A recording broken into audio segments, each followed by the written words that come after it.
With Chase and Gerhard for WKXX Live. Happy Friday. Welcome in on the 6th day of January 2023. Chase Robinson and Gerhard Mathangani with you here on WKXX Live. So glad you're joining us. A lot to dive into today as we get ready for the weekend. And then, of course, the national championship game coming up Monday night. We've got NFL this weekend and so much to dive into over the next 2 hours. Jed May will join us. He is from UGAsports.com. He'll join us coming up at 3 o'clock. And then at 3:30, we'll kind of get the TCU side of things. Josh Neighbors with the Locked On Big 12 podcast will join us to talk TCU Horned Frog. So all that to get to. We'll start out, though, Gerhard, by going to the phone lines. Jeremy on with us. Good afternoon, Jeremy. Man, I am good. I just realized as I was sitting here waiting, I was going through a lineup in my head of things that I'd like to talk about, and I've got a lot to talk about. Well, let's hear it. Then you reminded me we got a national championship game Monday night. I wanted to first start off, Jim. I want to start off about Harbaugh. Okay. And I see the reports coming out that they're about to be under investigation because of rule violations during the pandemic and during all this. And so yesterday's comment by him where he really doesn't say, yes, I'm going to be here at Michigan next year. Yep. That all brings it back together. So earlier this morning I tweeted out something, and I feel like this is a pretty good hot take when it comes to things in the NFL. One, I believe Harbaugh's gone. I believe he's going to the NFL, but I believe he's going to the Indianapolis Colts just because there is a connection there. He has roots with the Indianapolis Colts, and I believe that his quarterback is going to be Jimmy Garoppolo. I think he's going to get Garoppolo to Indianapolis just because Harbaugh's not dumb. He looks dumb, but he's not dumb. He's not going somewhere. He's not going to take an NFL job with no quarterback. And I feel like Garoppolo is going to be gone because San Francisco's a complete mess when it comes to a quarterback decision. I think they would rather have to make the decision between Brock Purdy and Trey Lance than have a three-man competition, because tell me the last time in the NFL you've seen a three-man competition for a quarterback spot. Never. So somebody's gone. And I feel like it's going to be Garoppolo because San Francisco's been trying to get rid of him for the past 4 years for some reason. I mean, I won't understand why. I never understand why, but they're trying to get rid of him. So I feel like Heineke is not going to be at Washington. I think he's going to be the Raiders. I think he's going to be at the Raiders. And I think Matt Ryan is going to sign a one-day contract with the Atlanta Falcons and retire. Yeah, I could see that. I could definitely see that last one playing out. And I forgot Jim Harbaugh played with the Colts too, so that would make sense for him going back to Indianapolis. The Jimmy G thing is really interesting because Jimmy G went to a Super Bowl and for the most part was leading going into late in the third quarter, early fourth quarter against the Kansas City Chiefs. So like I know he's injury prone, but he's a good quarterback. And to me, he's kind of like a guy that you can build around. So I'm right there with you. And I was right there. I don't know if you heard our part of the show yesterday when Chase read off his long glowing statement about his whole I expect to be at Michigan, and I poo-pooed it in the moment. Like that means that whole statement was a whole bunch of nothing. It was wasted paper. It was wasted digital ink on Twitter because it really meant nothing. And especially now, as you point out, in the hindsight of all of this, it's definitely going to mean nothing because he has his pick of the litter there at the NFL, and you don't have to deal with these rules in the NFL. Exactly, and Nick Saban wasn't coming to Alabama either, and we see how that worked out. But I think that Josh McDaniels is not going to bring in Jimmy Garoppolo because that relationship was not a good relationship in New England. And I think that he wants a younger quarterback that he can work with because, in Josh McDaniels' mind, he's the quarterback guru. He I honestly feel like he takes as much credit for Tom Brady as he can, and I mean, there's no need for him to, but he does, and he wants to find that quarterback that he can build, and that ain't Garoppolo. That not with him, it's not, because I don't think that they have the relationship, and I don't think Brady's going to the Raiders either. Yeah, there's a lot of talk. There's a lot of talk about that. I don't necessarily see that. I see San Francisco before I see the Raiders. I see San Francisco before I see the Raiders, because could be wrong here. San Francisco may have already just written off Trey Lance after this injury, because that was a pretty bad injury. Yeah. And they may already have turned the page and go, hey, let's take care of next year and then worry about it and maybe draft a quarterback in 25. Something like that. Mm-hmm. I just think that's something that needs to be looked at, because I just feel like I don't think Washington's going to be the team that has the quarterback problem next year, because they're going to lose. Hey, tell me why Heineke doesn't want to play this weekend. Yeah. Why is he going in? He's named starter at the beginning of the week, and then he goes, hey, I think that we need to let this guy go in and get some experience. Well, why would you do that if you didn't already know, hey, I'm done with this team, and I'm not going to be back? Yeah. And I think a lot of people are done with the Washington nonsense too. So, yeah, that entire situation makes a lot of sense to me. And man, I hate this for the Commanders too, because they have a lot of feel-good stories on that team. Oh, yeah. To get overshadowed by one of the worst owners ever. Yeah. In any sport. Yeah. Well, I take that back. The Clippers owner was pretty dang bad. Oh, yeah. But, yes, Sterling. But, you want Ron Rivera to win. And you want Robinson to, break the rushing record.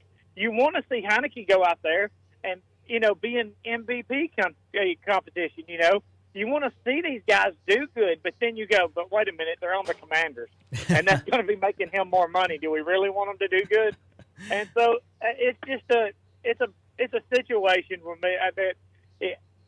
I'll be watching them, and I'll catch myself pulling for them, and then I'll go, now should I be pulling for this team? Yeah, if Snyder could get out of his own way, then that team would be really fun to root for. And I heard a lot about how their general manager thinks, and his big thing is that he doesn't really necessarily go after these kind of small school guys. He's like, if you do it big in the SEC or in the Big Ten, Ohio State or Alabama, then he really likes you more than small school guys. That's the reason why the Commanders are chock full of Alabama guys and Ohio State guys, because that's the way they think over there too. Oh yeah. Well, I think this weekend's going to be, man. I think the Lions are going to win Sunday night, because once again, Las Vegas taking the Lions, and so far this year, when Vegas goes to Detroit, you can't go against them. Yeah. And there's something about that game that I think Rodgers has done also, but I don't know if Aaron Rodgers is going to go anywhere. You think retire? Because the way I think he'll retire before he goes anywhere else. Wow! Just because, even with $100 million still sitting on the table on that contract. He's not going to stay in Green Bay. Oh yeah. I mean, he's done with Green Bay. I would agree with you. I'd agree with you on the retiring situation if he didn't sign that 3-year $150 million deal, because it's like it's $150 million. He will never in any other world be able to say you can make $100 million in 600 days, 700 days than he does in football. And this is the last contract he'll get. I don't know. Tony Romo's making pretty good money sitting up there calling games on Sunday. It's a very, very good point. I didn't think about that. Good point. And Aaron Rodgers is really good in front of a camera. Yeah. He is. I mean, people love Aaron Rodgers, even though, they do. They wanted him to be the host of Jeopardy. Look at all the commercials that he does, and they're all enjoyable. It's not like you watch it like it's Baker Mayfield and you go, oh, God, get off the television. You enjoy seeing the things like, hey, he's actually kind of funny. Him and Peyton Manning have that. Yeah. Where they were really good in front of the camera. Yeah. And I think that's going to be something for Aaron Rodgers. I mean, NBC's going to be looking for somebody, because I think they're going to get rid of Collins. I think they're going to try to pull. I think you're going to see NBC do a whole new booth in the coming years, either next year or year after. Tirico, I don't think they're happy with Tirico from what I've read. Yeah. And I think they're going to want to put somebody else, and they don't want to put him with Chris Collins. They're going after somebody to put them in that booth, and they're going to have they want somebody. And, Brady's going to Fox. He's already got that contract. That's whenever he quit. Yep. So NBC's sitting there going, well, Troy's at ESPN and Romo's at CBS and Fox has got Brady. Who have we got? Because they had Drew Brees and he's left. He's now coaching at Purdue. That's true. Yeah. So, they're going to have to go after somebody, and I think it's going to be Aaron Rodgers. I think they're going to go after him hard, and they don't want him in the analyst booth. They don't want him on that pre-show. They want him on the game, they want him the whole time. Yeah, and that's been the trend. And I think, honestly, I'm right there with you. Because he's so media savvy, I think he'd be good at that job. I think Brady's going to be good at that job. I was a little surprised that Drew Brees struggled a bit. Then he ended up going back to football and came back. But yeah, I agree with you that Aaron will be good at that once he does leave football. And if like you said, if they don't win in their game this week, I could see a retirement situation if he does have something lined up to where he can make a lot of more. He can still make the money he's talking about, and then have all the ayahuasca he wants. Exactly. And after watching the past few games, it looks like that's wore off. Like he's finally got that out of his system. Because the way he played coming back, he looked like he was taking a sip before he walked out on the field. But Drew Brees' problem was Drew Brees retired. He still wants to be on the field. Yeah. He still wants to be playing. And the problem is he didn't walk away the way he wanted to walk away. Yep. And they all say that you lose and retire, it stays with you. Mm-hmm. And it never loses. And I've even heard him say on the Dan Patrick Show that sitting there before a game and doing all the stuff that he does to get prepared for that ball game, he said, man, I wanted to go out first game of the year this year and suit up. He said, I feel like I could. Mm-hmm. And especially when his last game was against Tom Brady, who's older than him. Exactly. Don't be surprised if you don't see Drew Brees come back for one more year. Because Drew, he's still got that itch. And I think going to Purdue and doing what he's doing with them is just getting him closer to the field, and he'll end up leaving and going back. He'll go somewhere. Don't be surprised when Sean Payton gets picked up by whoever he gets picked up if Drew Brees is not his quarterback. I mean, it's a wild. That's why they call them hot takes, guys. That's why they call them hot takes. Those two in Houston. How about that? Oh my gosh! If they end up in Houston, that would be the biggest mess I've ever. I think that it would. Don't want to tarnish. They do not. Sean Payton and Drew Brees don't want to tarnish the Hall of Fame careers that they've got by going to Houston. I just think that I hate to say it, but Denver might be a possibility. I mean, I could see Drew Brees in a Denver uniform. He reminded me a lot of Elway anyway. Yeah. Imagine him at 1-2 years with they've got a good team. That's the bad thing about Denver. Yep. They've got a good team. They just had a horrible head coach and a horrible quarterback. Yeah, and if they can't get rid of that, depends on if they can get rid of that contract or not. Which if Russell Wilson wants to renegotiate it, then maybe he'll be able to get off that contract, sign Drew Brees to something a little bit more palpable, and then keep all those players there because they're good. They got a good team. Well, and here's what's bad. I've actually heard rumors that that's who the Raiders have been thinking about getting his contract and getting him and pulling him to the and I'm like, oh my God, that would be horrible. Y'all think it's bad now with him in Denver. Wait till he's with the Raiders because that fan base will eat you alive. Could you imagine Could you imagine working in that payroll department and you're cutting that check? You're cutting that check every couple of weeks or every game, and you're seeing what he's making us compared to what he produced the day before. It's like, all right, Monday morning, let's cut the check. He just made $5 million per completion. Oh man! So to change gears, it's January. We got to start talking about it. We're a little over a month away from pitchers and catchers reporting. I just wanted to ask you both. What do y'all feel about this trade with the Yankees for the reliever? Did y'all? I didn't pick up on this one. What was the deal on that? So Atlanta has sent Diaz and another guy that I didn't know who was to the Yankees, and they are getting a reliever from the Yankees. That apparently I looked at his numbers, and I'm horrible with names.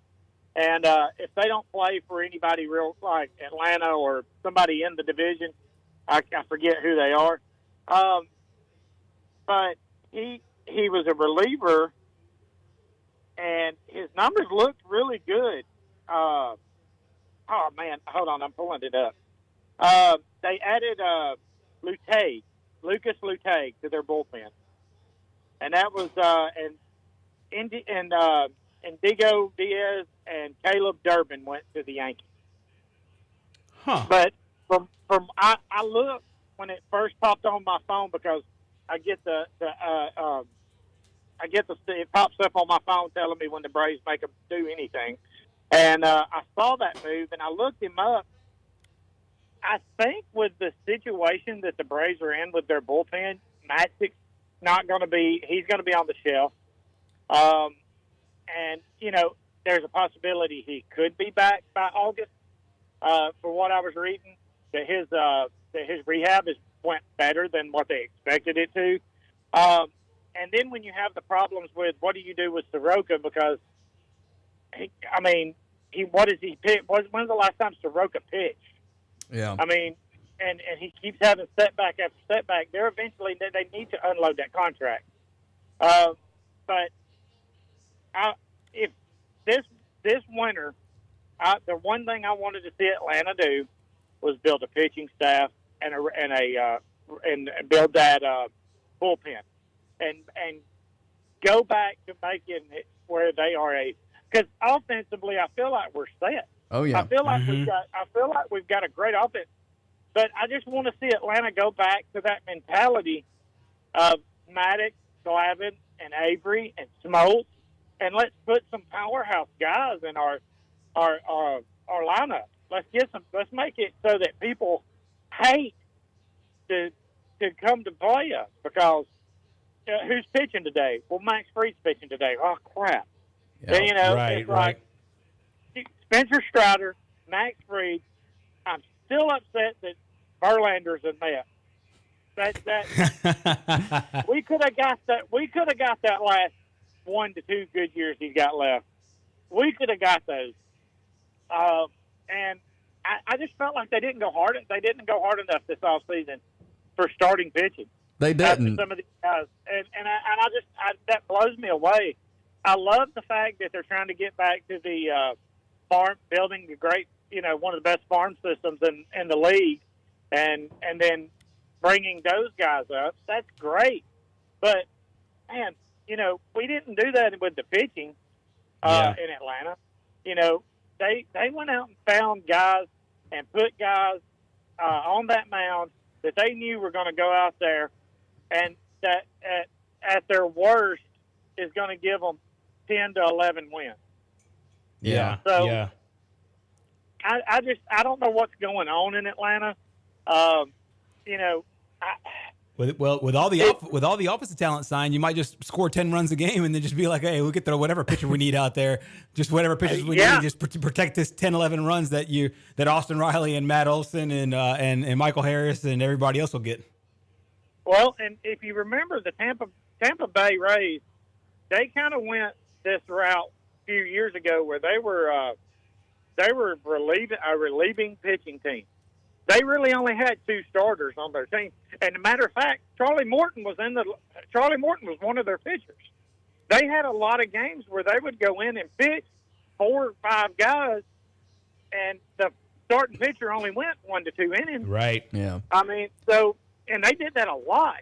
And I just honestly, I don't want to see Atlanta do that. I want to see Atlanta come in and have some arms, slinging some heat. I mean, but everybody else, for some reason, it's not like we ain't got the money to do it. It's not like Atlanta doesn't have the ability to go out and pick up these free agents and do this. No, I think they've been spinning like crazy. Exactly. I think it's a fear of pulling that trigger on a guy. I think that this is because of Charlie Morton, because Charlie came in and gave us an incredible year, comeback player of the year type year, and then he was last year. He was okay. And I think that's what's scaring them. I think that's what Anthopoulos is scared about is, hey, I don't want to go out and spend all this money on a pitcher and have a Charlie Morton situation again. Yeah. Mm-hmm. Yeah, very well could. I agree with you, though. I would like to see some stronger arms in the starting rotation. I don't know much about this Lutig, whatever his name is, guy from the Yankees. I'll have to read up on him, besides the fact he had a 2.67 ERA through 57 innings. Last year as a reliever, left-handed guy. Maybe he'll work out great, but I agree with you. Some strong arms as starters would be very beneficial for the Braves, and we'll see if they pull anything there in the season. Anthopoulos is good at that, but we'll see how they start. Jeremy, we got to jump to a break. Really appreciate you calling in and having a lot to talk about this afternoon. Thanks for having me, guys. Hey. I enjoy it all the time. You guys are awesome. Right. Hey, right before you go, what's your lock? Oh God, gotta have. Oh yeah, I thought you had Lions. Lions. The Lions Okay. is my All right. lock. All right. Awesome. The Lions is my lock.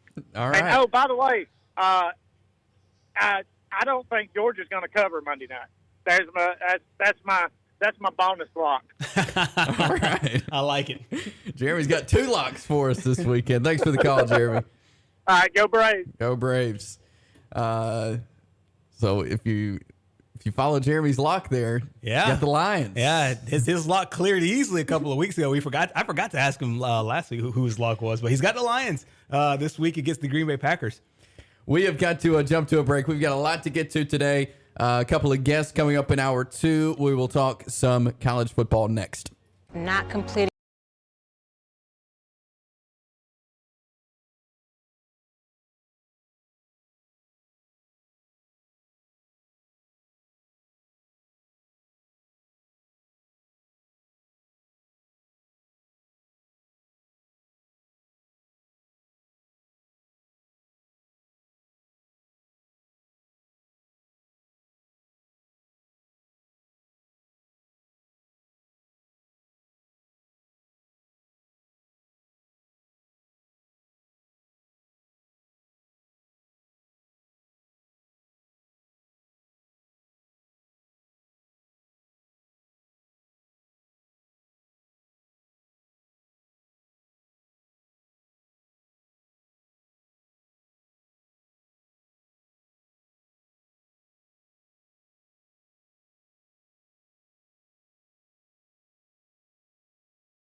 It is WKXX live on a Friday afternoon. Getting ready for a big weekend national championship game coming up Monday.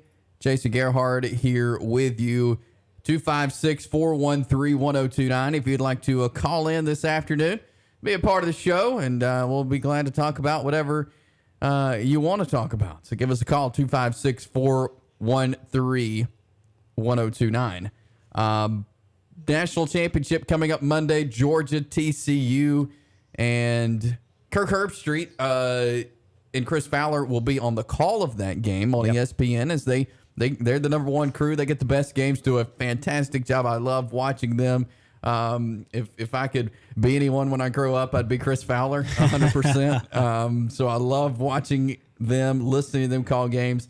Kirk Herbstreit, though, really cool. College Football Playoff had a media availability with Kirk Herbstreit. Usually you just get the coaches, but it was really cool to get to hear his insight, a guy who's been watching tape on these two teams.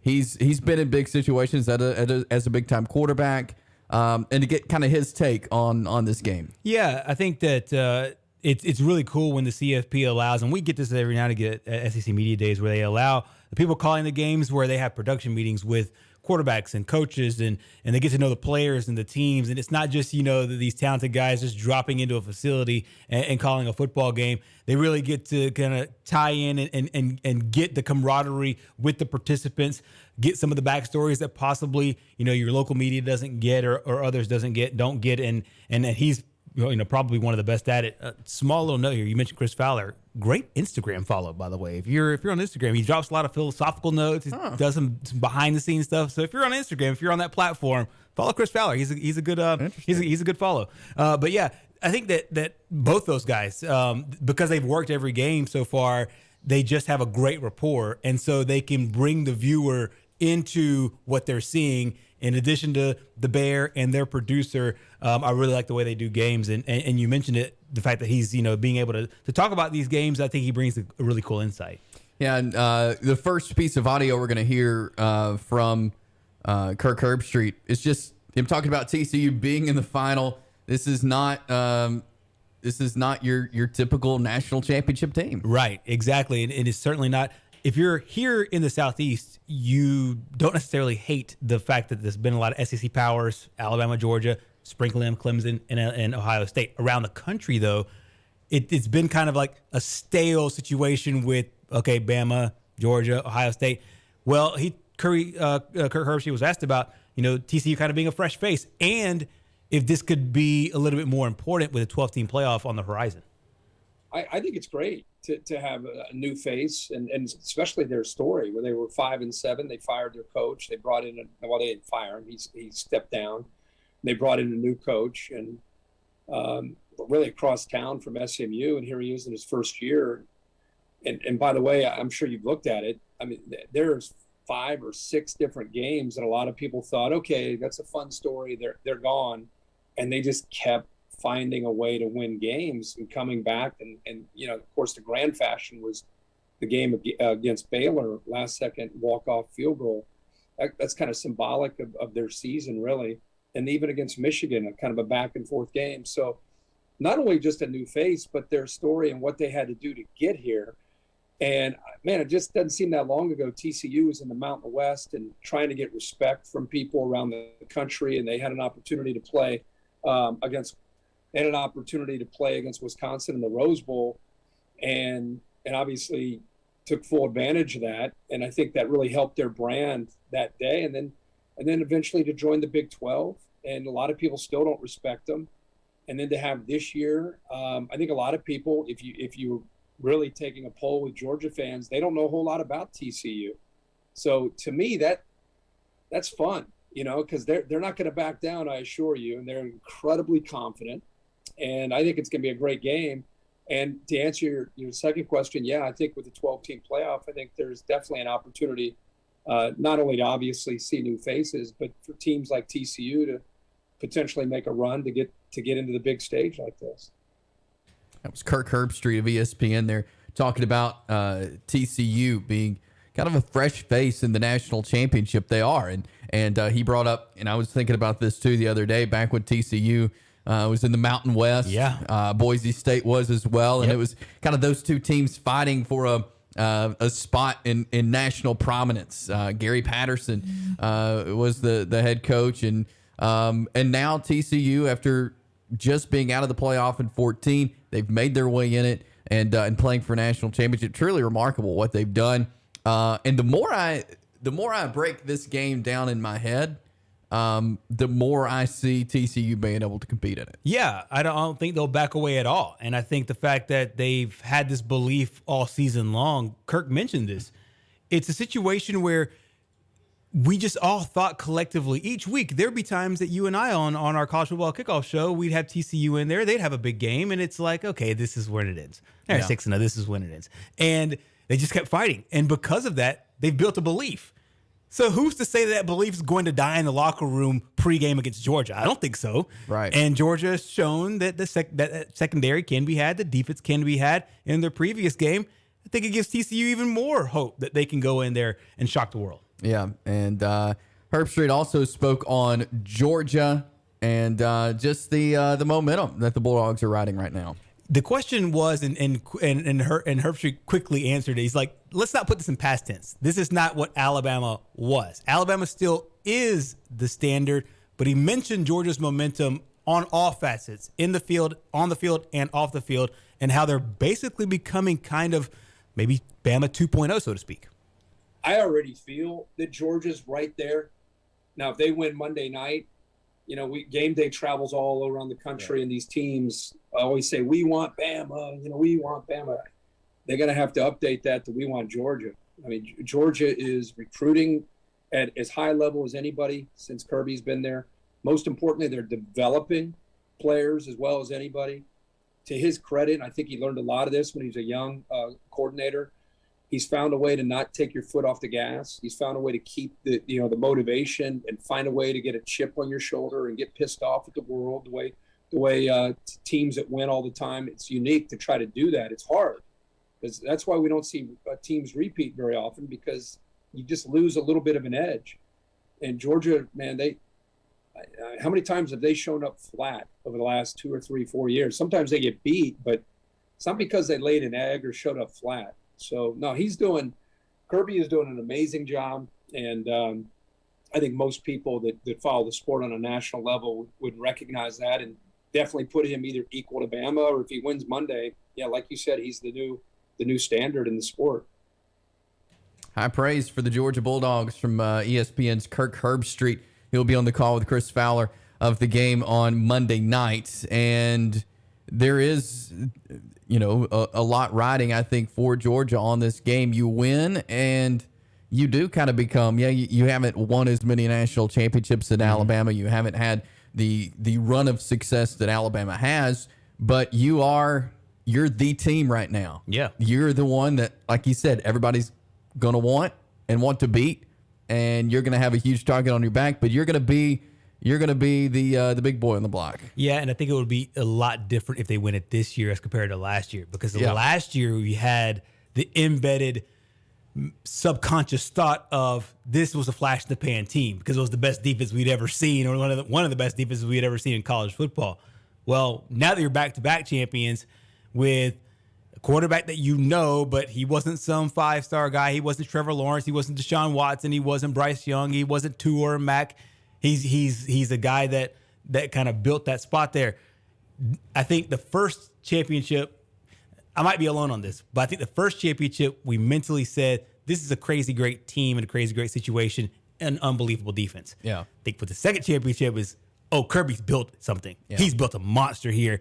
And like Herbstreit said, I think that the signs go to we want Georgia because it's not flash in the pan team. It's championship contender year to year. Yeah. And the fact that they've been able to do this with Stetson Bennett, not a knock on him. Right. But, I mean, obviously he was a walk-on. He wasn't the quarterback every team coveted. I mean, he came in last year, great story, was able to go win the national championship. Here they are again. They're able to win another one. If they do that with a quarterback like Stetson Bennett. I mean, that's incredible that you didn't have the 5-star guy that everybody was wanting out of high school. Right. You got a walk-on that's now led you to 2 straight national championships. There's very few quarterbacks in our time, in our lifetime, that occupy that space of when they're in college, they're competing for multiple national championships. One of those guys, Tim Tebow, College Football Hall of Famer. Another one of these guys is guys like AJ McCarron comes to mind.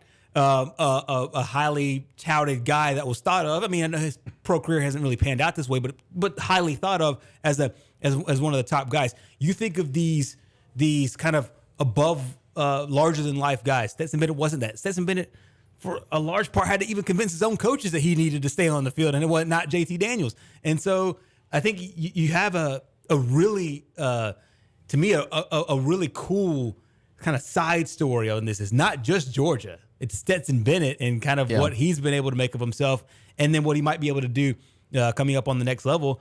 And who would have thought that Stetson Bennett would be a College Football Hall of Famer? But if he wins Monday, he probably already is. But if he wins Monday, he's a guaranteed College Football Hall of Famer. Yeah. And I don't think people would have thought about that 1,000 days ago. Absolutely not. But it's setting up to be an exciting national championship game. What's the line on it right now? Last I saw was 12 and a half. It's been teetering between 12 and 13. It hasn't, the market hasn't necessarily bought it up to 2 touchdowns yet, but they haven't pushed it below 12 points. That's interesting. I think it's going to be a good game Monday night. I'm still, I'm not going to say Georgia's going to cover. I'm not to that point yet. We'll go through that on Monday, but I wouldn't be shocked if TCU could make this a ball game for a while, just because of the fight that they've shown all year. Yeah, this will sound a little maybe hypocritical in its statement, but I won't necessarily be shocked if they keep it close. I will be shocked if they win. Probably wouldn't have said that last year. If this is last year's Georgia team and last year's TCU team, I say maybe it's not necessarily a toss-up. Georgia still probably has the edge, but because I haven't seen Georgia do it, right, then I'd be shocked. But now that I've seen Georgia do it, and most of the country has seen Georgia do it, I think if they actually come away with a win, it's a shocker. But if they keep it close within a touchdown, a field goal late, or whatever, I would not be shocked at all. Yeah. So the national championship coming up Monday night. We'll talk more about that coming up in hour 2. Jed May will join us. He's with UGAsports.com. Hopefully we can get connected with him. He said he's between Las Vegas and Los Angeles driving that stretch of road there. So hopefully we'll be able to connect with Jed May of UGAsports.com. And then at 3:30, we'll be joined by Josh Neighbors' Locked On Big 12 podcast. He'll give us some insight on the Horned Frogs. So we'll have all that coming up in hour 2. Want to get to some college basketball talk coming up next. Jacksonville State men and women both in action last night. We'll talk about that. Give you the latest on DeMar Hamlin. All that is next. This week,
It is WKXX Live. Happy Friday.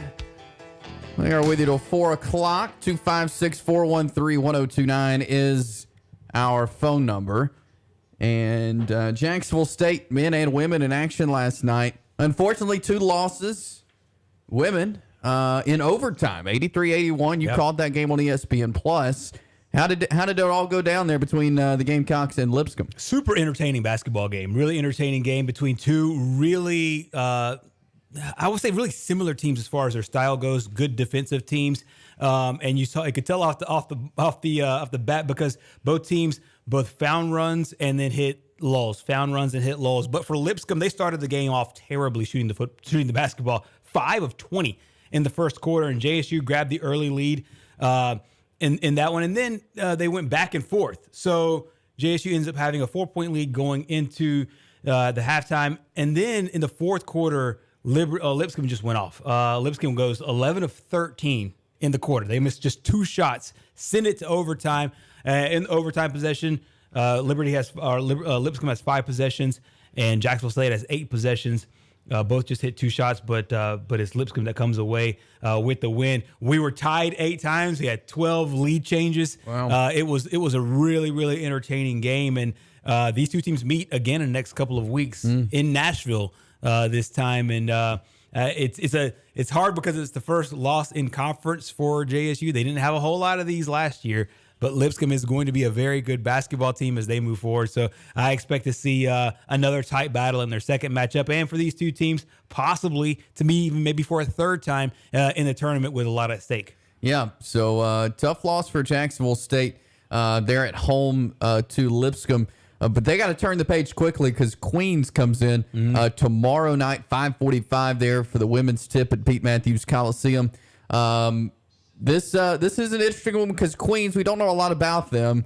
You and I have the call of that game on ESPN Plus tomorrow, and so I was kind of combing through everything I could find about Queens. They're out of Charlotte. This is their first year, though, in Division I. They've spent a lot of time in Division II. They've made the move up to Division I, and they're in the ASUN, so it's kind of hard to know a lot about them.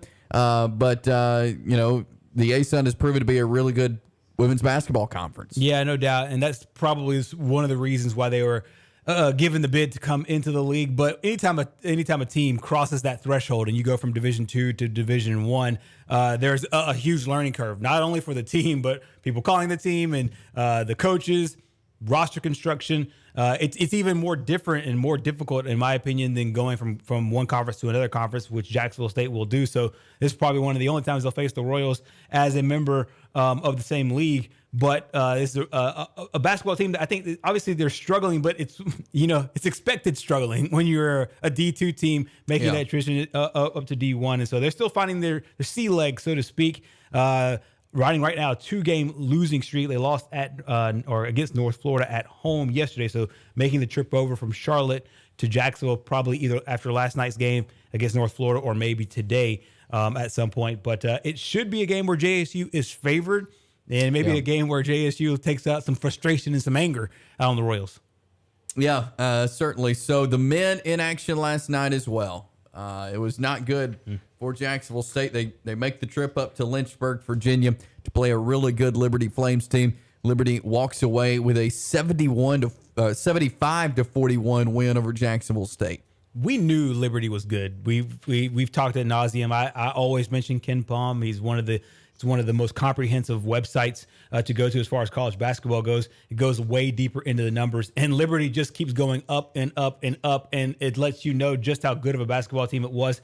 We're looking for that tide to turn for Jacksonville State. They just haven't been able to find the juice offensively. They scored just 41 points yesterday. 41 points, gave up 75. The leader in the clubhouse for Conference Player of the Year is Darius McGee, and he had a really nice day. 22 points, 7 assists on 7 of 14 shooting in the game. JSU once again, I feel like this is kind of a broken record. They started off 4 of 20 to start the game. Yeah. Same situation happened at Utah.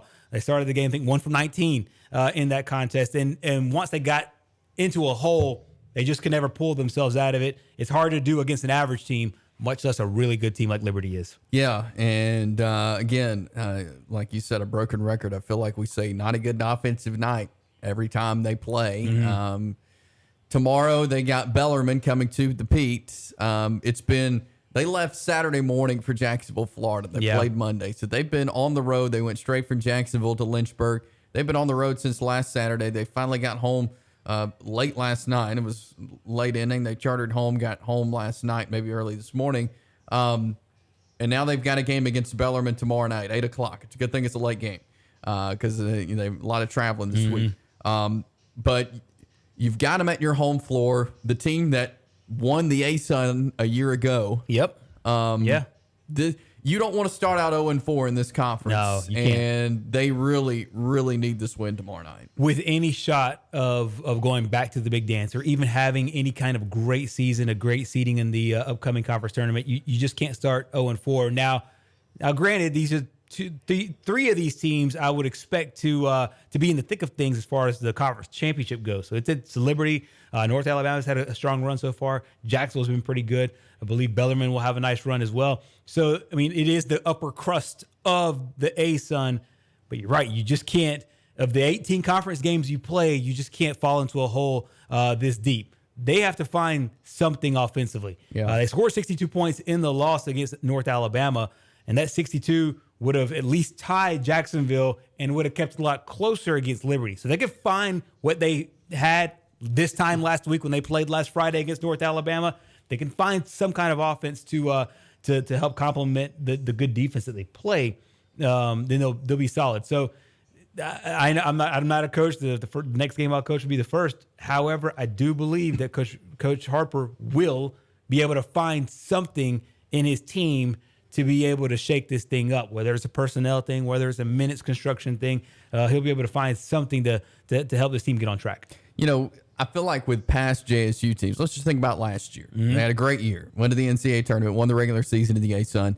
You had a Darian Adams, a Kane Henry, a Brandon Huffman, who you knew every night was going to go out and score a lot of points.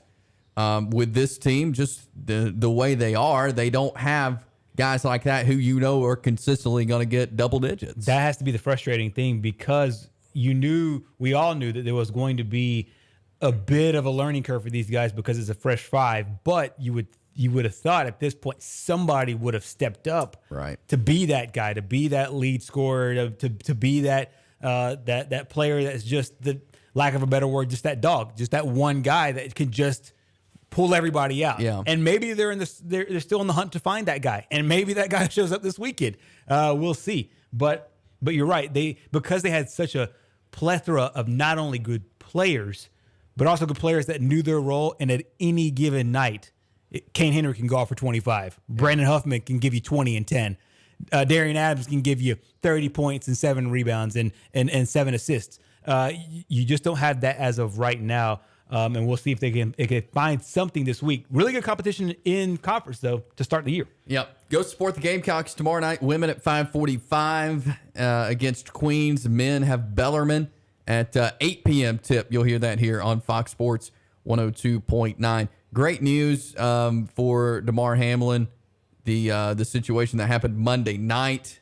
He's been in ICU. Well, the good news came out this morning that he's been taken off the breathing machine that he was on. He's able to breathe on his own. That's a huge step. I mean, to think where we were on Monday and on Tuesday with shows like ours and everybody else, you're just praying. That's all you could do. You feel kind of hopeless, and everybody's just praying. And this kind of shows the power of that because here we are a few days later, and it seems that his prognosis has really turned around. The doctors came out yesterday. We played that clip for you yesterday of the lead doctors coming out and saying that he's made remarkable progress now off the breathing machine.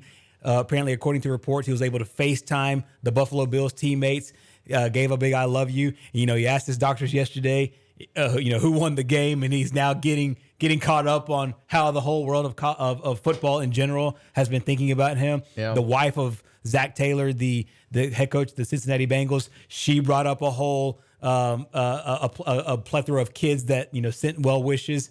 His organization, his donation has done well. It just shows you the power of sport, and whatever cosmically, energetically, spiritually, whatever that is that is transcribed into his life. It's really made it for a great end of the week. It has. So very good news for DeMar Hamlin. Again, we wish the best to him and his family. It'll be a long process and road to recovery, but certainly good news on that today. We will jump to a break. Hour 2 coming up. Jed May, UGAsports.com, will join us to talk some Bulldogs, getting ready for the national championship Monday. We'll do that next.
WKXX is live for the fastest 2 hours in sports talk radio.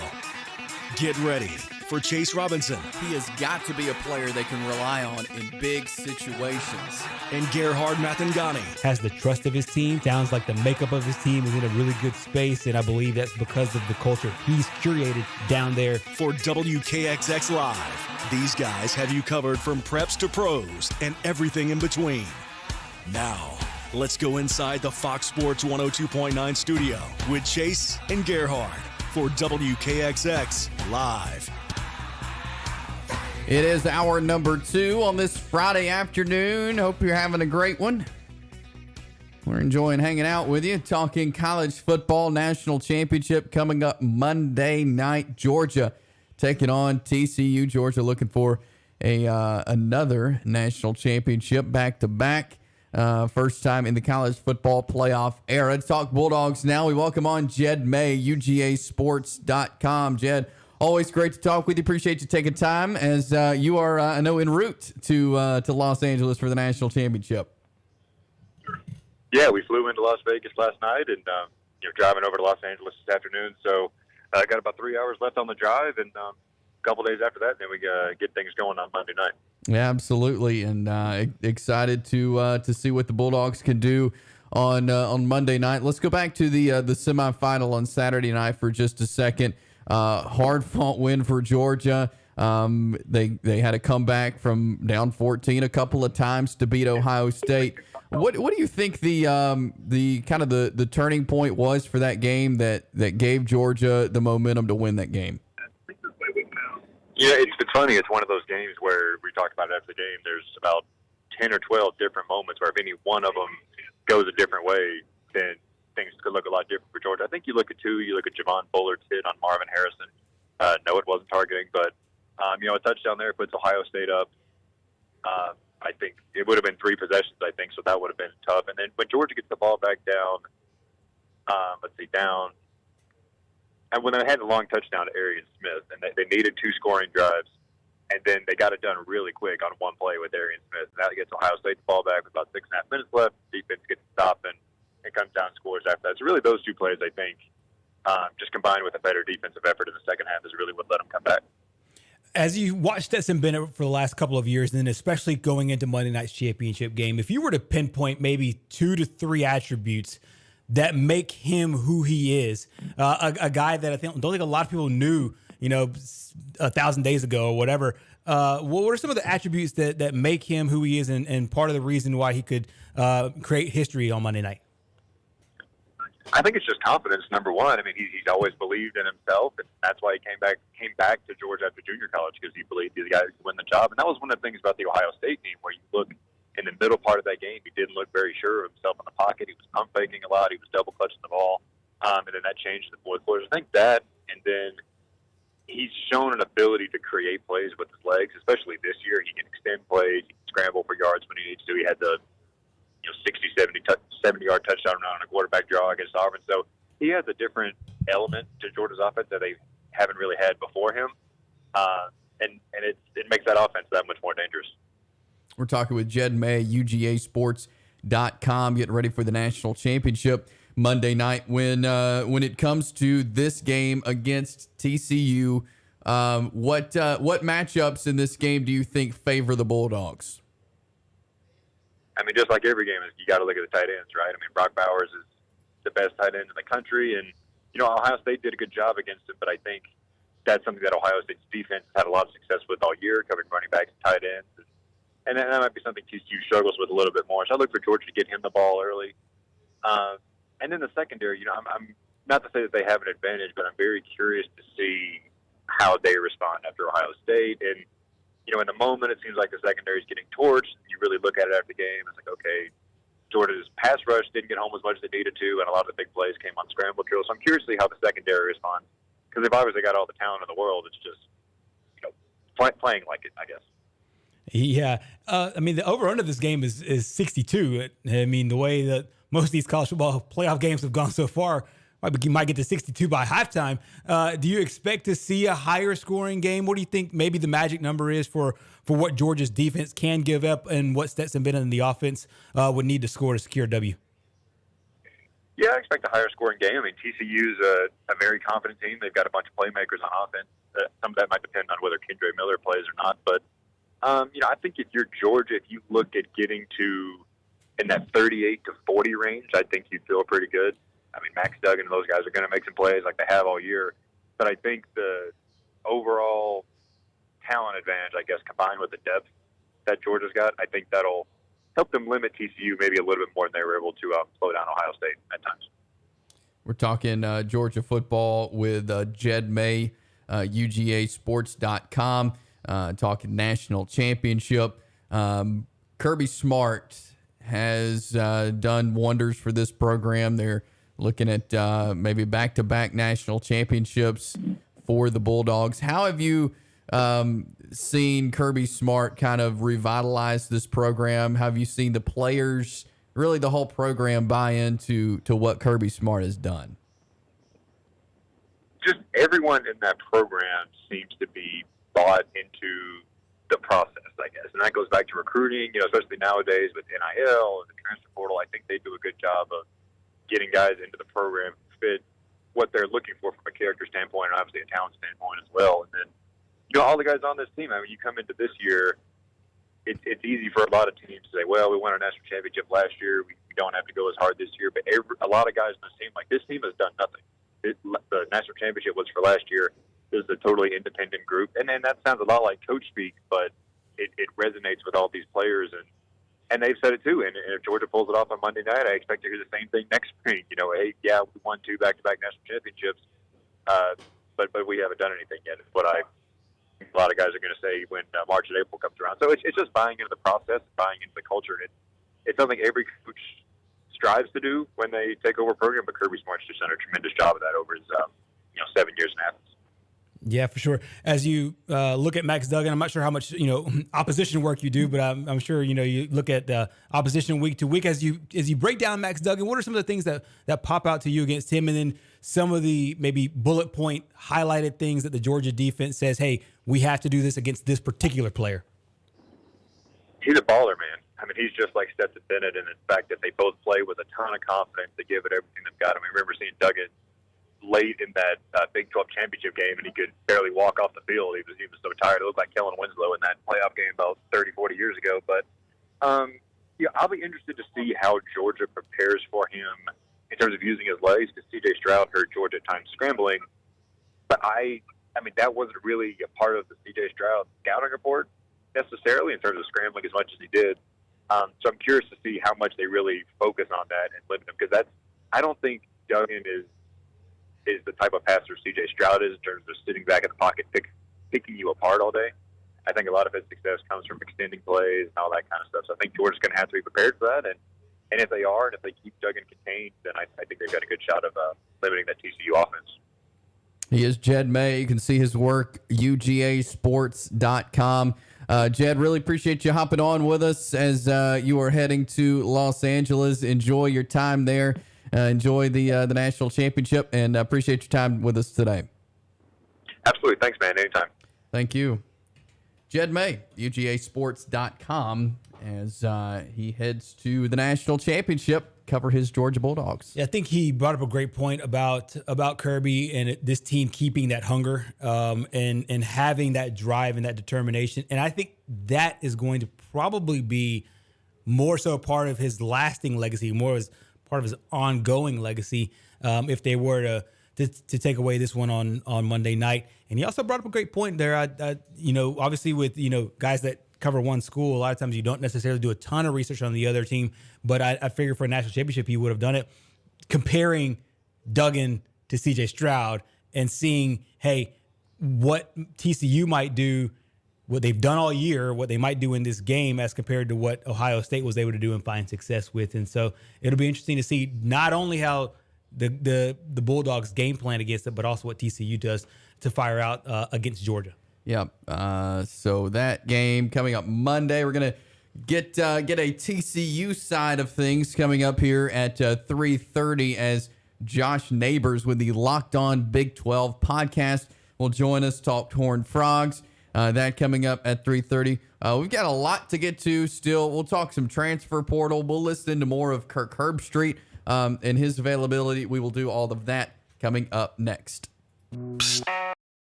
It is WKXX Live, Fox Sports 102.9.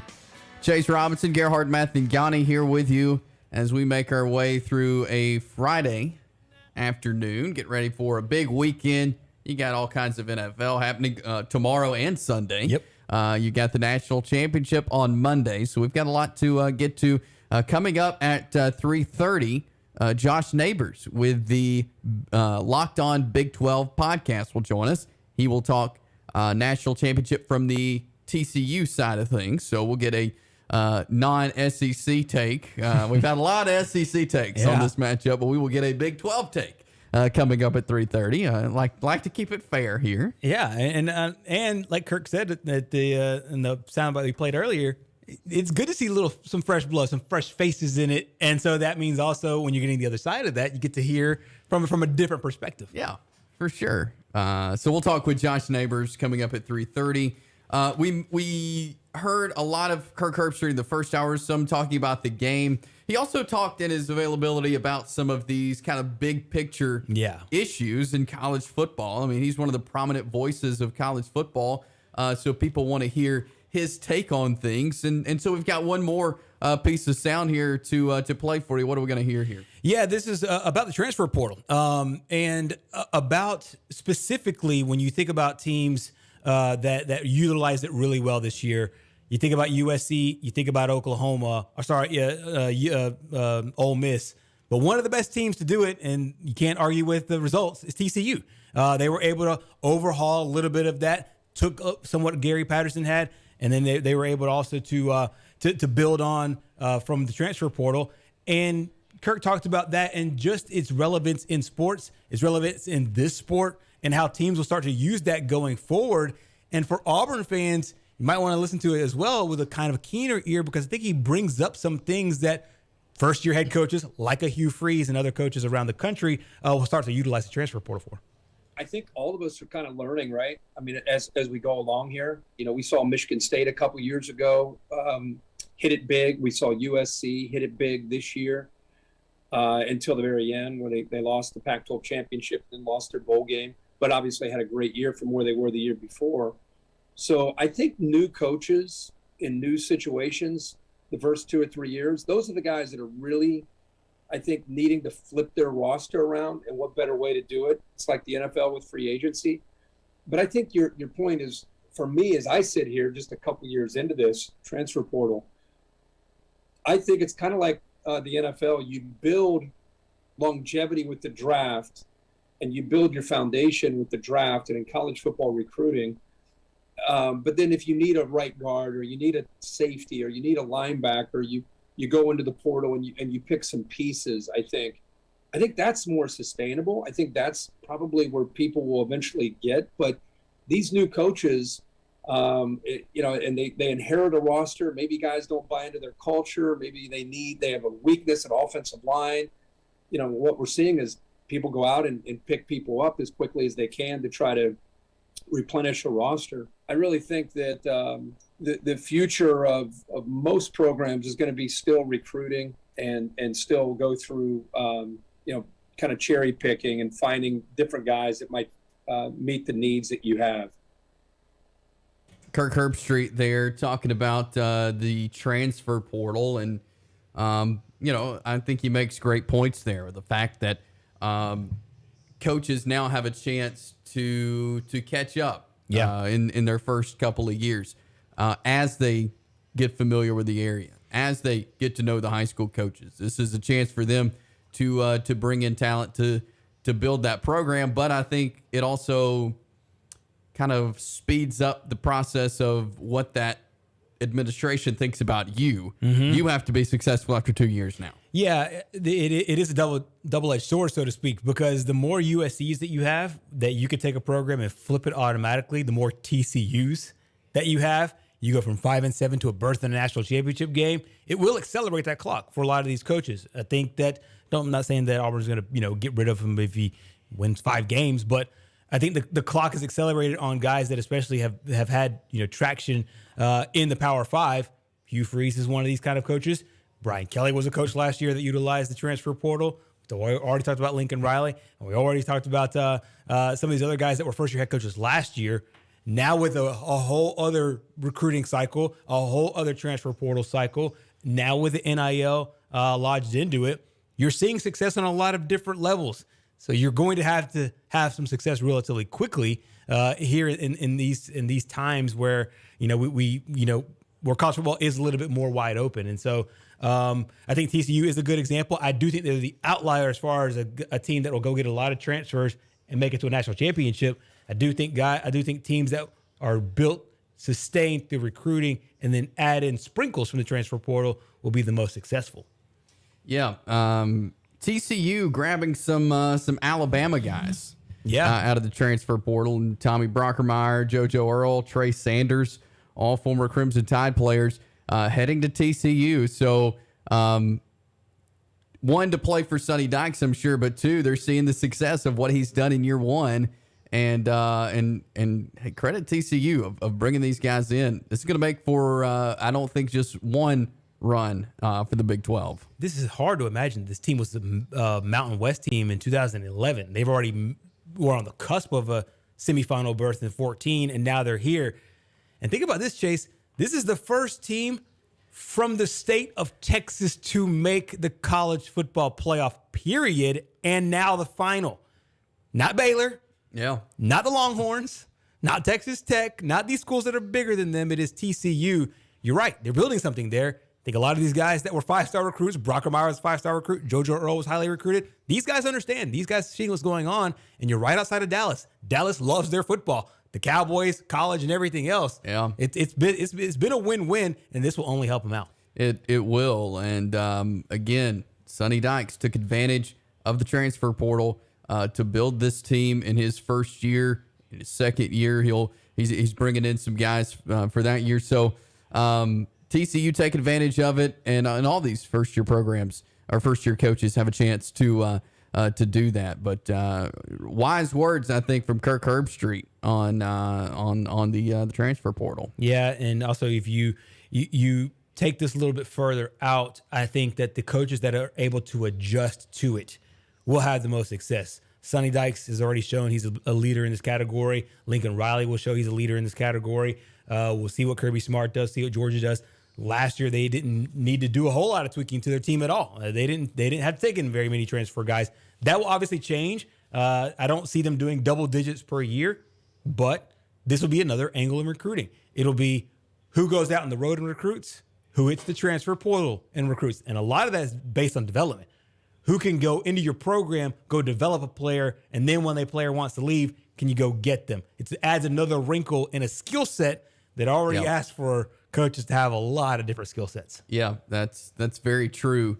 You see some teams adjust, you see some don't. Mm-hmm. Even some big name coaches, they haven't quite adjusted to this change in college football. Will it long term affect their program? Probably, because everybody else is doing it. Yeah. So you've got to be a part of this change and be on the good side of college football change. You have to. I mean, that's been a staple in college football this entire time, and we've seen it, transfer and migrate from one place to the next. It's been recruiting, it's been developing. I mean, these things have been a part of the fabric of the sport, and those things won't change possibly ever. And now it's just, hey, this is another part of it. Can you now add to that your ability to bring in guys that are already developed?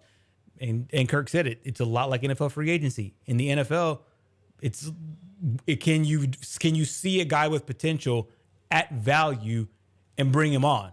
Yeah. Same thing in college football now. Can you see a guy that does what you need him to do, and can you add value to him? And it's the exact same situation. It is, and you see teams really take advantage of it, and you see teams. I think when it comes to the transfer portal, Georgia, they lost some guys. I want to say they just got a couple out of the portal. Definitely quality over quantity. Right. Alabama the same way this past year. Mm-hmm. Nick Saban got quality over quantity. They weren't going in raking in 50 guys. No, right. They got 6, and they were really good players. So you have a decision as a coach. Do you want to make up your whole team out of this, or just pull in some quality guys? It depends on your situation. For Alabama, with such a strong recruiting class, you don't need that many because you want to develop the freshmen that you're bringing in. But now you can't necessarily determine that all 30 of those guys, all 27, are going to stay. So you have to keep your eyes open in the transfer portal. A team like Auburn I find really interesting because they've now added 7 guys from the transfer portal. They added one just yesterday, an offensive tackle from Western Kentucky, and Gunnar Britton. You take positions of need. Hey, we need help here. We're too young with our recruits. we're not good enough with our veterans. Can we plug and play some other guys? That's where success in the transfer portal will I think, really start to take a turn. When you see, hey, we need help at wide receiver, like Bama did last year. We need help at offensive line, like Auburn did last year. TCU, they needed help at receiver. Got some receivers. Needed some help in the secondary. Got some secondary guys. We saw that at Cincinnati a couple of years ago when they made their run. They needed some help in their secondary and up front, able to get some guys in the program. That's the way you have to do it. To me, it's more sprinkles. It's more kind of raindrops than it is Nakalula Falls. Yeah, that's a good example there. But that has definitely been a huge change in college football that has led us, I think, to be able to see what we are going to see on Monday night. We'll talk about the TCU Horned Frogs coming up next as Josh Neighbors. He is the host of the Locked On Big 12 podcast.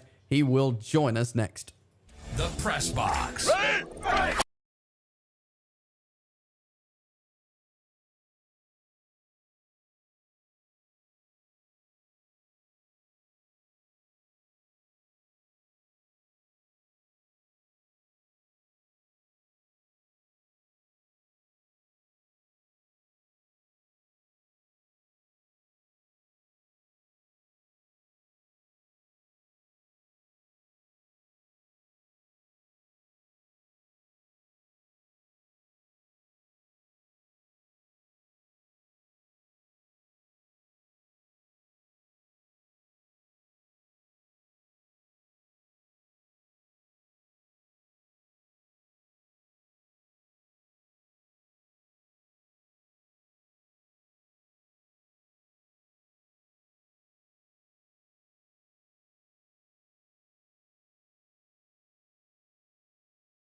We are back on this Friday afternoon.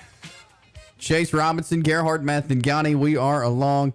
Getting ready for the national championship game Monday night. We talked things from the Georgia side earlier in the show. We're going to talk things right now on the TCU side with Josh Neighbors. He is the host of the Locked On Big 12 podcast. Josh, really appreciate you coming on with us today. How are you? I'm well, guys. Happy Friday to you all. Yeah, happy Friday, and gets us closer to that national championship game. You cover the Big 12 going into the year. What did you think this would be a possibility that TCU could win the Big 12, but ultimately play for national championship? Not only did I not think this was a possibility, I said relatively emphatically at the beginning of the year that I did not think the Big 12 had a top 4 team in it. Now, we all know we don't really know what's going to happen in the CFP season yet before it actually happens, but I felt pretty good about not having a team. I actually felt pretty good about the under on the win total for TCU. I felt like with them at quarterback, they were probably going to turn to Chandler Morris, which they did, and I didn't know how it was going to look. And didn't love the way that Max Duggan had looked last year. They were pretty explosive at times in the pass game. He was really good at the running game as well. On both of those fronts, he'd played very well. But really not a very good intermediate passer. And then their defense last year wasn't very good. And also their best player on the team last year was Zach Evans. Their best offensive player, at least, was Zach Evans. He plays for Ole Miss now. He's going to the NFL, right? So that's kind of where his team was. And I was thinking, well, new coach, I like Sonny Dykes a lot, but it's probably going to take him a little bit of time to get things going. And then that Kansas game, after that game, I was like, man, this team can really – they can go shot for shot with teams. I mean, obviously, they blew out OU. I thought OU was kind of just down at that point. So I did not have this on my radar, but once things started going, you just tell, man, what a good coach Sonny Dykes is, and this group obviously believing very much in what they were about this year. Yeah, no doubt. I was going to ask you about Sonny Dykes specifically. You mentioned that belief, and I feel like that's a word that he's been using a lot over the last couple of weeks as he talked prior to the Big 12 championship game, the semifinal, and now the championship. What do you believe that he has done to instill that confidence, that belief into these guys? Because, you know, as much as they took from the transfer portal and as much as they took from some Gary Patterson, some hangovers, they've been able to kind of galvanize and have that belief. What is it about Sonny Dykes that just has made him get this team here? Yeah, he's a different kind of dude. Like, I know everybody says there's different kinds of guys. He's very he's really go with the flow. Like when you see him in media and stuff. Now on the sidelines, he'll get really hot. You can tell, especially with the officials, he'll get really, really hot. But he's a guy that's done a really good job of delegating. Obviously, a guy with an air raid background. But then you think about, you know, what he's done with this team. All right, Garrett Riley really gets to run the offense. And on defense, obviously, Joe Gillespie, that's his domain. Now, I'm sure he has some input in the offense, but Garrett Riley's done a really good job this year. And then Kaz Kazadi, who has been maybe the most important person in the program as a strength and conditioning coach and has gotten them prepared and ready. And you saw it last week when they played the Joe Moore award-winning offensive line. They were ready to go. And so also this group is old, so I think that kind of hands-off approach does work more. Maybe in the future I think there's a chance that, hey, maybe a hands-off approach doesn't work as well, and he gets a bit more hands-on depending on the group. But this one's an older group, and it's a group of the guys, you know, I think we talk about how well they've done the transfer portal. Like, their offense is a lot of dudes that have been at TCU for a while. And so they just kind of were reinvigorated by him. And they're like, all right, this is what we like. We enjoy playing for Sonny Dykes and Garrett Riley. And this thing just kind of clicked. And, Max, who we've played with for a long time, is our guy again. All right, we're comfortable with Max. And then it kind of took off from that point. So I think the fact these guys had a comfort level with each other helped out. And the fact they're pretty old helped out. And then having a kind of shot in the arm that's Sonny Dykes to reinvigorate them. Tell you what, we've done a couple interviews on SiriusXM this week with some guys who played in the NFL, and one thing they've noticed, these guys is like they're enjoying playing football again. And I think GP kind of wore them down. And, you know, he's older guys, so it doesn't always the style doesn't always work as you get later on. The fact that these group of guys were more invigorated, I think, speaks to Sonny Dykes being. And he's not like the youngest guy in the world, but you know, kind of being a breath of fresh air that's better off for this group of guys who are young people but still older players. We're talking with Josh Neighbors, the Locked On Big 12 podcast. it feels like TCU just they wouldn't go away. You know, you think of several games, the Baylor game, they drove down, got the field goal to win the game. Even in the Big 12 championship, they lost, but Kansas State was up, 9 or 11, and TCU came back, tied it, went to overtime against Michigan. They were able to have that lead. They even when you thought they may be down, they were able to put it together and make it a game. What is it about this TCU team that has gotten them to this point? You mentioned, nobody was really expecting this. What is it about this team though that has got them to win those games, win the big games, and get to this championship? Yeah, I think it's, number one, for them offensively, it's how effective their offense is at they can do a little bit of both, like run the football really well, between the tackles especially. And also, Max Duggan's done a great job this year of using all of the weapons. Like, we talk about Quentin Johnston a lot, but I can point to moments that basically everybody has had. Let's go Kendre Miller, big touchdown run against Texas. Quentin Johnston, the game against Kansas, was basically all him. You go to Amari DiMercato, catches a big touchdown against Texas Tech. Davion Williams had the touchdown catch against West Virginia that put the game away. So all of these guys, Max Duggan's done a better job of spreading the ball out to all of them. And also, the way they've run the football this year, too. It feels like sometimes they'll get away from it, but then you'll see things like last week, Amari DiMercato pounding the rock to him at work.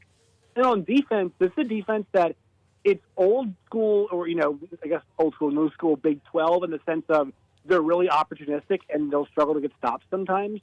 But they can still get time. Like, it's not boom or bust. It's not interception or we give up a touchdown. Like, they can get stops. They can pin their ears back. And we saw it last week. I've been saying it all year. Like, Michigan left a crack in the door with the way they handle stuff inside the goal line. Every single time that has happened this year. Maybe save the end of the Kansas State game. It's the one that they've lost, the championship game.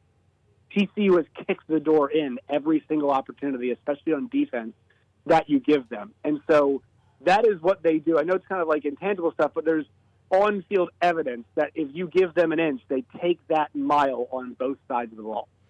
No doubt. Great stuff. Before I get game specific, I wanted to look at it through a telescope. From TCU's perspective, how much pride is there in their program in that area, that they're the first team not only from Texas, but in the Big 12 to make the run that they're making right now ahead of their brethren from Austin?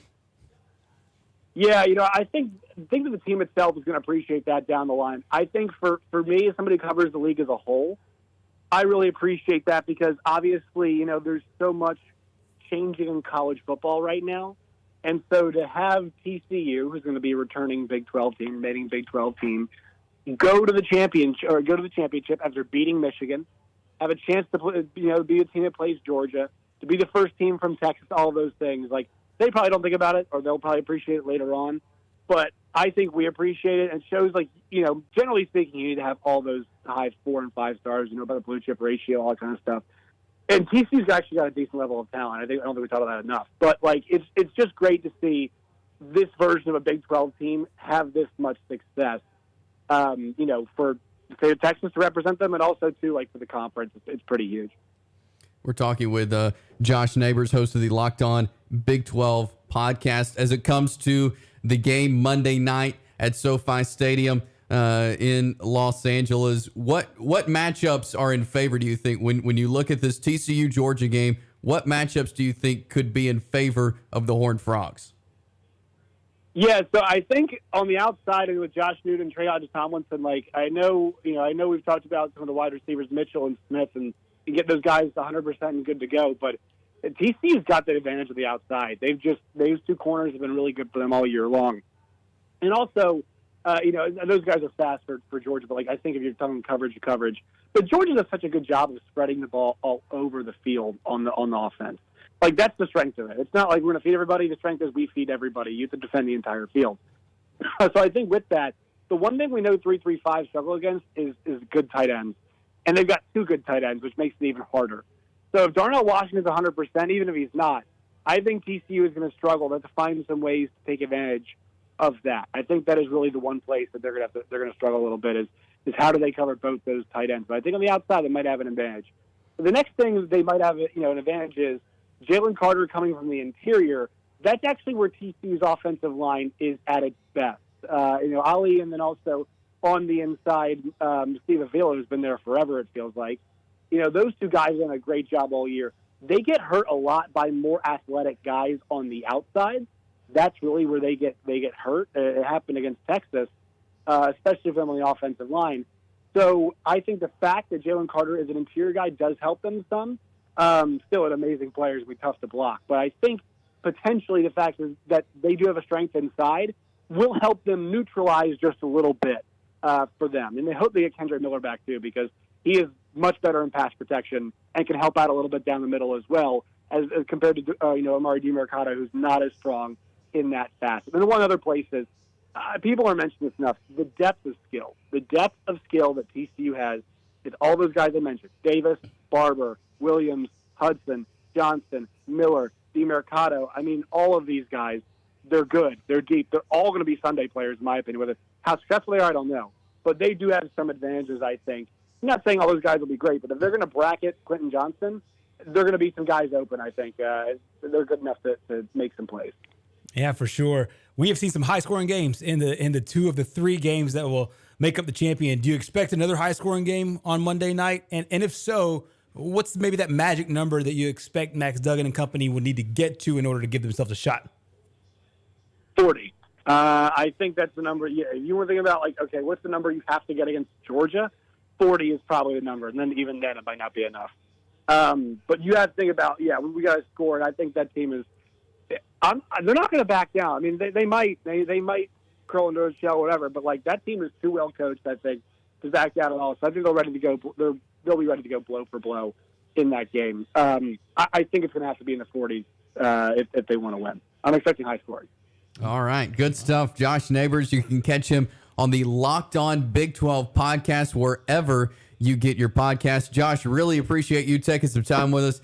Talking some TCU football. We'll have to get you on again soon, but appreciate your time today. Yeah, anytime. Thank you. Thanks, Josh. Josh Neighbors, good stuff there as we preview the TCU Horned Frogs. Get ready for that national championship game coming up Monday night. We've got our NFL picks on the other side. Stick around. This week, it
It is WKXX Live, Fox Sports 102.9, Friday afternoon. Last segment, which only means one thing. It's time for our NFL picks as we roll into a Week 18. Final weekend of the regular season in the NFL, but we must check how we did last week. I'll tell you what, Chase. You and I are missing out on a grand opportunity to make a whole lot of money because our picks last week were incredible.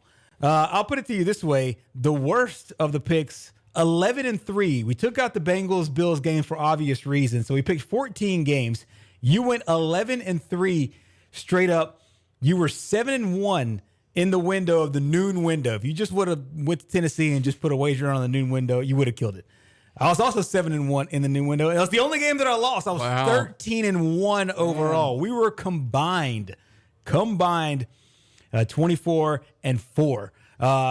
We would have won a lot of money last week with our picks. We might give it away all this week, but we would have won a lot of money last week with our picks. So through 17 weeks, through 223 games picked, I am 141-92. You're 131-102. Meanwhile, against the spread, you went 1-2, and I went 0-2-1.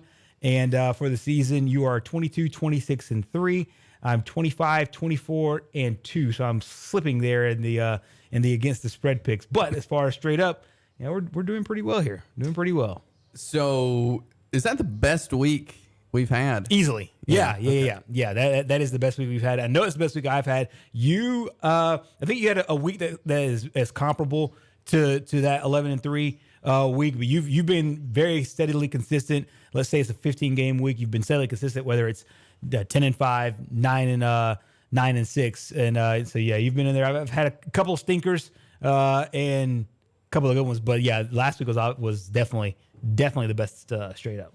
All right, so let's roll through our picks for this Week 18. A lot of interesting things to take note of here. You have to think about teams that are vying for playoff spots. We'll try to go through those as we're going. You also have to think about teams that are looking for a sizable draft pick, if you want to put it mildly, about what those teams might be trying to do this week and resting up for the upcoming playoffs.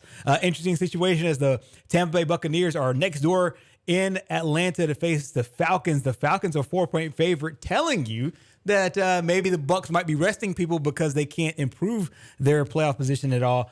Tampa and Atlanta. I'm going to take the Falcons. There's a part of me that wants to take the Falcons. There's also a part of me that says the Falcons probably could stand to lose this game and not do not be all kinds of upset. I'm gonna take the Bucs in that matchup. Patriots and Bills. Keep in mind the Bills today getting great news from Damar Hamlin. Patriots have to win this game. The game is in Buffalo, so a Patriots team gets a spirited Buffalo Bills team still playing for that number 1 seed. Oh, Buffalo wins this game, no doubt. I'm a huge Patriots fan, and it's going to be hard to root for the Buffalo Bills, but I probably will somewhere in my heart be rooting for the Buffalo Bills, even though the Patriots need this. And I got the Bills to win. I think they're the better football team as well. The Minnesota Vikings and the Chicago Bears. The Vikings are 5.5-point favorites on the road. I'll take the Vikings. I'm going to take the Vikings as well. Bears could use a high draft pick and maybe, because they have their quarterback, maybe go get Will Anderson. But I'm taking the Vikings there in that matchup. Next up, the divisional matchup between the Ravens and the Bengals. The Bengals at home, a 9-point favorite. I'll take the Bengals. Yeah, I'm going to go with the Bengals as well. Might go with the Ravens against the spread, though, but I'm going with the Bengals as far as the pick goes. Two teams that are just honestly terrible. Texans and Colts. They have a combined record of 6-24. The Colts are actually a 2-point favorite in the matchup in Indianapolis. Well, I will happily take the Houston Texans. This is the game to me that I think the Houston Texans want to lose. So that way they have the prime position at who they pick at quarterback so they can go get Bryce Young. So I'm taking the Colts as well because I think the Texans are trying to lose. You're taking Jeff Saturday. I'm taking Jeff Saturday and the Colts. And I knew I said I wouldn't, but this is not taking the Colts. This is taking the Texans' plan to tank works in that matchup. The next up, the Dolphins and the Jets. Miami Dolphins, a 3-point favorite at home. I'll take the Jets. Wow. Okay. I think I'll take the Dolphins here in this matchup. Obviously needing to win that game in order to keep their playoff hopes alive. The Panthers and the Saints. The Saints at home, a 3-point favorite. I'll take the Saints. I think I'll take the Saints as well. If the Panthers would have beat the Bucs last week, this game would have been very, very interesting because it's a win and end situation. But I think I'll take the Saints after that loss last week. Next up, the Cleveland Browns are in Pittsburgh to take on the Steelers. The Steelers are 8-8, still some playoff situations there for them as a wild card spot, and the Steelers are a 2.5-point favorite. I'm going to take the Browns. Ooh, going with the Browns on the road. I'm tempted to take the Browns. There's some news out today I really don't like. I'm going to go with the rookie. The rookie will get the Steelers in the playoffs. I'm going with Kenny Pickett and the Steelers. Next up, we got the Chargers and the Broncos. The Broncos are actually a 3-point favorite, basically telling you that they think that the Chargers will rest their starters in the matchup. I'll trust the guys in Vegas. I'll go with the Broncos. I have picked the Broncos umpteen times this year. I think they find a way to lose this game, even with a fifth-string quarterback. I'm going to go with the Chargers in this one, even though they're playing with backups, with already locking up a spot in the playoffs. The Philadelphia Eagles, they still need to play pretty well in order to get a spot here, taking on the New York Giants, who basically locked themselves in. Really interesting dynamic about who will play in this game. The Eagles, though, a 14-point favorite against the Giants. I'm going to take the Eagles. Yeah, I'm taking the Eagles as well. They still got to play for something. They still got to win. Another big spread here with the San Francisco 49ers, basically already locked up their spot against the Arizona Cardinals, and the 49ers are 14-point favorite. Yeah, I'll take the 49ers. Yeah, I'm going 49ers as well. I don't believe anything with the Cardinals right now. Seattle Seahawks still on the outside looking in, taking on the L.A. Rams. The Seahawks are a 6-point favorite. I'll take Seattle. Yeah, I'll take Seattle as well. It's kind of a big number at 6, but I'll take Seattle to win the football game.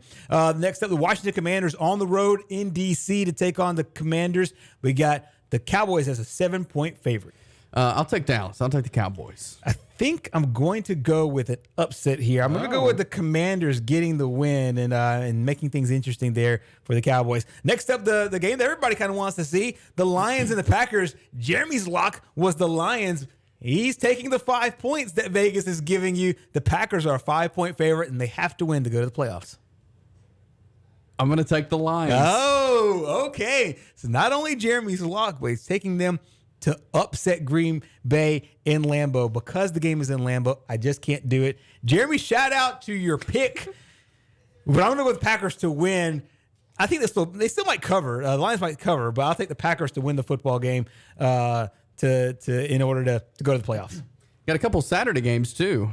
That's exactly right. Yeah, I forgot to hit those. The Kansas City Chiefs and the Las Vegas Raiders. Chiefs a 9-point favorite. Yeah, I'll take the Chiefs. I'm gonna take the Chiefs as well. And then next up, we got the Texans and the Jaguars in Jacksonville, and Jacksonville's actually a 6-point favorite in this one. Yeah, the Titans have failed me a lot this year, so I'm going to go with the Jaguars. I'm going to go with the Jags as well. Trevor Lawrence, shout out to him. He was my quarterback all year long this year. He kept me in the fantasy football playoffs, lost in the semifinals, but I'm going to go with the Jaguars to get the win there. I'm actually going to go with the Jaguars to cover there as well. Also, go with the Bucs as the dog to cover, as well as the Pittsburgh Steelers. I'm going to go Texans, Jets, Browns. I like it. They're against the spread. That's all the time we have for you. Join us Monday as we'll preview the national championship game. Join us for a new week beginning Monday from 2 to 4. Have a great weekend. We'll talk to you on Monday. The Press Box.